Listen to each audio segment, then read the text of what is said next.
جو لوگ پھانسی گھاٹ پہ پھندا ڈال کے مر جاتے ہیں، جو لاوارث ہوتے ہیں یا لاوارث نہ بھی ہوں، جو مردہ خانوں میں پڑے ہوتے ہیں، وہ لاشیں آج بھی رضامندی سے قانون کے تحت یا کسی چنگڑ کو آپ رشوت دے کے بھی کسی مردہ خانے کے اس سے لے کے تو تجربہ کر سکتے ہیں، اور آج بھی یہ چیزیں ہو رہی ہیں اور بے حسی ہے۔ اب برطانیہ کی ایک اور مثال دے دیتا ہوں۔ یہاں پہ چوہا، بلی، کتا تو ہم گالی کے طور پہ استعمال کرتے ہیں نا، اس کو تو حیوان بھی نہیں ہم سمجھتے، جاندار بھی نہیں سمجھتے۔ اس ملک کے اندر ان کے اوپر بھی ایکسپیریمنٹ کرنے کے اوپر پابندی ہے۔ اب آتے ہیں کہ یہ جو 500 میتیں ملیں، کیا ان کے اوپر تجربہ کیا گیا؟ صرف اگر تجربہ کرتے تو اس تجربے کی روشنی میں ان کے جسموں کے اوپر کپڑے تو نہیں ہونے چاہیے تھے، سینے چھلنی تو نہیں ہونے چاہیے تھے، زخمی تو نہیں ہونے چاہیے تھے، تو پھر کیا وجہ ہے کہ ان سب لوگوں نے کپڑے پہنے ہوئے ہیں اور وہ گل سڑ گئے؟ اور پھر اگر تجربہ کرنا تھا تو وہ جو مردہ ہوتا ہے اس نے تو کپڑے نہیں پہنے ہوتے، اس کے اوپر تو کفن ہوتا ہے سفید، تو وہ تجربہ تو اس کے اوپر ہونا چاہیے تھا۔ اب نیچے جو ہیں انسان ہیں عمارتوں کے اندر، اور چھت کے اوپر بھی انسان ہے لیکن مردہ حالت میں، اور اس سے اوپر آسمان ہے جہاں اللہ کی ذات بیٹھی ہے۔ تو کیا وہاں نیچے جو لوگ تھے ان کو کئی عرصہ جب یہ لاشیں گل سڑ گئیں، کوئی پتہ نہیں کہاں سے آئی، کہاں فریزر میں رکھی تھی، اٹھا کے باہر پھینک دی، اگر اس فریزر میں تھیں، کرونا آیا، اضافہ ہو گیا مردوں میں، تو آپ نے پہلے والوں کو نکال کے باہر رکھا یا فریزر خراب ہوئے، تو انہوں نے تو پھر بھی کپڑے نہیں پہنے ہونے چاہیے تھے، یہ تو بغیر کپڑوں کے ہونے چاہیے تھے، اور ان کے اوپر کفن ہونے چاہیے تھے، کیونکہ مردے کا لباس تو کچھ اور ہے۔ لیکن وہاں موجود لوگوں کو کئی ہفتوں اور مہینوں کے بعد شاید کسی کو بدبو آئی، اور ایک شخص نے ویڈیو بنائی، اور اس کے بعد ایکشن ہوا، اور ایکشن بھی کب ہوا؟ یہ ویڈیوز مجھے ہمارے لوکل جو مسجد کے امام ہیں حافظ عاصم ممتاز صاحب نے 5 دن قبل بھیج دی تھی میڈیا پہ، تو آج آپ خبر دیکھ رہے ہیں یا 3 دن پہلے دیکھی ہوں گی، تو جب میں نے دیکھا تو مجھے سر میں درد ہوا۔ ظاہر ہے انسان کیسے اتنی بدمزگی اور یہ ساری چیزیں دیکھ سکتا ہے۔ جہاں لوگوں نے مردوں کے اوپر تجربے کیے یا اب بھی کر رہے ہیں، وہیں پہ یہ کپڑے پہنے ہوئی لاشوں کا سوال جو ہے وہ ہمیں تلاش کر رہے ہیں، ہمیں مل نہیں رہا،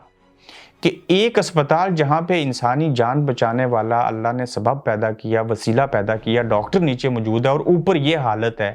اور یہ لاشیں گل سڑ گئیں، اور کسی نے کلیم نہیں کیا کہ ان 500 میں سے ایک میری ہے یا ایک ہماری ہے۔ کیا لوگوں کو کورونا ہوا تھا تو ان کو لگا کہ یہ میت یہیں پہ رہنے دیتے ہیں، اگر اس میت کو دفن کرنے کی کوشش کی، ہم گھر لے کے آئے تو شاید ہمیں بھی کورونا نہ لگ جائے؟ لیکن ایسا بھی نہیں ہو سکتا۔ اس سوال کے تلاش کے اوپر تو بعد میں آئیں گے، لیکن یہ سب سے بڑا المیہ ہے کہ اسلامی جمہوریہ پاکستان کے اندر انسانوں کی جان بچانے والے ڈاکٹروں کے سر کے اوپر 500 لوگوں کی میتیں ہم نے دیکھی، اور دوسری جانب آپ پھر کہیں گے ہم غیر مسلم کی مثال دیتے ہیں، اور دیں گے ہم مثال۔ مجھے نہیں لگتا کہ نیکی کمانے کے لیے مسلمان ہونا ضروری ہے، اس کے لیے انسان ہونا ضروری ہے پہلے۔ یہاں کی مثال میں ایک بلی کی دوں گا جو ہم نے بھی یہاں گھر پہ رکھی ہے، اس کی باضابطہ انشورنس ہے، اس کا ڈاکٹر ہے، اس کے ہر 1.5-2 مہینے بعد ناخن کٹوانے اس کو لے کے جاتے ہیں، اس کو میڈیسن دیتے ہیں، کھانا وہ بھی کھاتی ہے، گھر والوں کو بھی خوش رکھتی ہے، اور پلس اس کا ایک نمبر ہے اور اس کا ایک نام ہے، وہ باضابطہ رجسٹرڈ ہے، اور اداروں کو پتہ ہے یہ بیمار ہوگی تو اس ملک کے اندر کتے بلیوں کا بھی علاج کیا جاتا ہے، اور انسانوں جیسا ان کے ساتھ سلوک کیا جاتا ہے۔ اس ملک کے اندر ایک ڈرائیور، ٹیکسی ڈرائیور سڑک سے پیسنجر کو لے کے جاتے ہوئے مسافر کو گاڑی کے نیچے غلطی سے آ جانے والا سانپ بھی اگر مر جائے تو اس کو پوچھا جاتا ہے، اور وہاں پہ ادارے پتہ کیا کرتے ہیں؟ اگر ایک سانپ سڑک میں مر جائے، یہاں وہاں نہیں، وہ باضابطہ اس کو ایمبولینس لا کے اٹھاتے ہیں، اس کے اندر ڈالتے ہیں،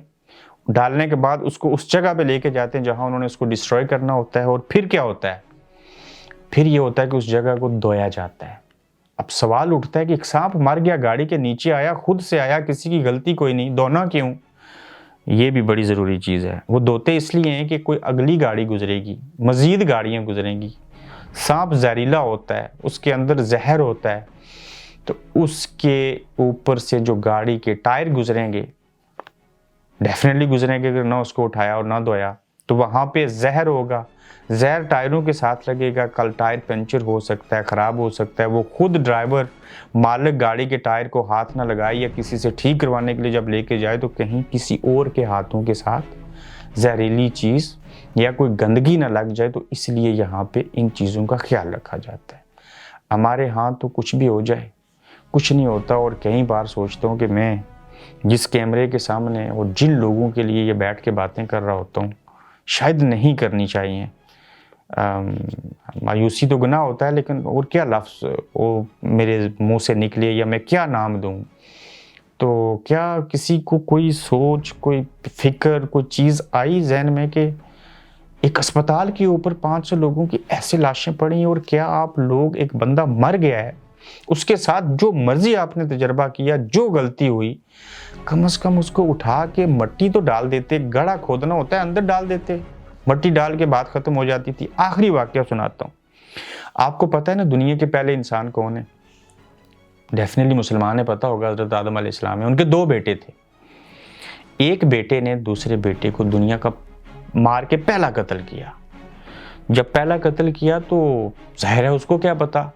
دنیا کے 3-4 انسان ہیں، حضرت آدم علیہ السلام، اماں حوا،